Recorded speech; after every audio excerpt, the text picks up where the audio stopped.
രാഹുൽ ഗാന്ധിക്കും സോണിയ ഗാന്ധിക്കും എതിരെ ഡൽഹി പോലീസിന്റെ സാമ്പത്തിക കുറ്റകൃത്യ വിഭാഗത്തിന്റെ എഫ്ഐആർ. സോണിയ ഗാന്ധിയും രാഹുൽ ഗാന്ധിയും ഉൾപ്പെടെ ഗാന്ധി കുടുംബത്തിലെ 6 പേർക്കെതിരെയാണ് പുതിയ എഫ്ഐആർ.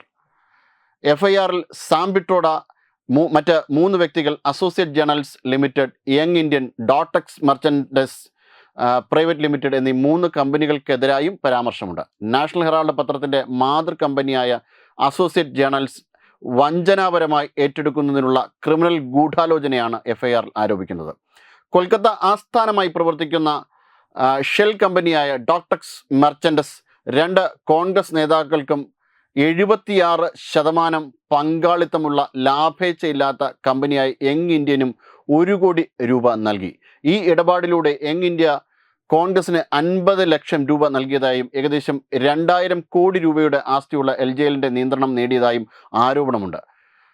എൻഫോഴ്സ്മെന്റ് ഡയറക്ടറേറ്റിനുള്ള പരാതിയുടെ അടിസ്ഥാനത്തിലാണ് ഒക്ടോബർ 3 എഫ്ഐആർ രജിസ്റ്റർ ചെയ്തത്. അന്വേഷണ റിപ്പോർട്ട് ഡൽഹി പോലീസിന് കൈമാറിയിട്ടുണ്ട്. കള്ളപ്പണം വെളുപ്പിക്കൽ നിരോധന നിയമത്തിലെ സെക്ഷൻ 62 പ്രകാരം ഷെഡ്യൂൾ ചെയ്ത കുറ്റകൃത്യം രജിസ്റ്റർ ചെയ്യാനും അന്വേഷിക്കാനും ഇഡിക്ക് ഏത് ഏജൻസിയോടും ആവശ്യപ്പെടാം. നാഷണൽ ഹെറാൾഡ് കേസ് വിധി പ്രഖ്യാപിക്കാൻ മാറ്റിവെച്ചിരിക്കുകയാണ് പുതിയ എഫ്ഐആർ. 1938 ജവഹർലാൽ നെഹ്റുവും സ്വതന്ത്ര സമര സേനാനികളും ചേർന്ന് സ്ഥാപിച്ച നാഷണൽ ഹെറാൾഡ് എന്ന പത്രത്തിന്റെ പ്രസിദ്ധീകരണമായ അസോസിയേറ്റ് ജേണൽ ലിമിറ്റഡ് ഏറ്റെടുക്കുന്നതിൽ കോൺഗ്രസ് നേതാക്കൾക്ക് വഞ്ചനാപരമായ പങ്കാളിത്തമുണ്ടെന്ന് ആരോപിച്ച സുബ്രഹ്മണ്യ സ്വാമിയാണ് 2012 ഇവർക്കെതിരെ കേസ് ഫയൽ ചെയ്തത്. സാമ്പത്തിക ബുദ്ധിമുട്ടുകൾ കാരണം 2008 നാഷണൽ ഹെറാൾഡ് പത്രത്തിന്റെ അച്ചടി നിലച്ചു. ആ സമയത്ത് മാതൃ കമ്പനിക്ക് 90 കോടി രൂപയുടെ തിരിച്ചടയ്ക്കാത്ത കടമുണ്ടായിരുന്നു.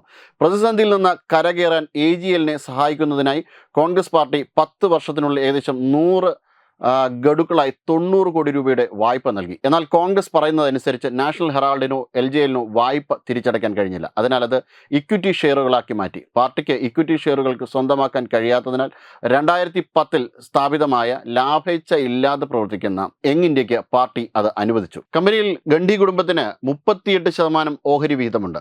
ബാക്കി ഓഹരികൾ മോട്ടിലാൽ വോറ, ഓസ്കാർ ഫെർണാണ്ടസ്, സാം പിട്രോഡ, സുമൻ ദുബൈ എന്നിവരുടെ കൈവശമാണ്. ഇത്തരത്തിൽ വളരെ ആസൂത്രിതമായി കള്ളം പറയുകയും വളരെ ആസൂത്രിതമായി നാഷണൽ ഹെറാൾഡ് കേസിനെ അട്ടിമറിക്കുവാനുമാണ് യഥാർത്ഥത്തിൽ രാഹുൽ ഗാന്ധിയും സോണിയ ഗാന്ധിയും ചേർന്ന് ശ്രമം നടത്തുന്നത്.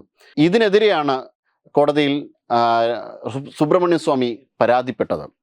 എന്നാൽ പലതരത്തിലുള്ളതായ ന്യായവാദങ്ങളും കോടതിയിൽ ഉന്നയിച്ചുകൊണ്ട് കരകയറാനാണ് സോണിയ ഗാന്ധിയും രാഹുൽ ഗാന്ധിയും നിലവിൽ ഇപ്പോഴും ശ്രമിക്കുന്നത്.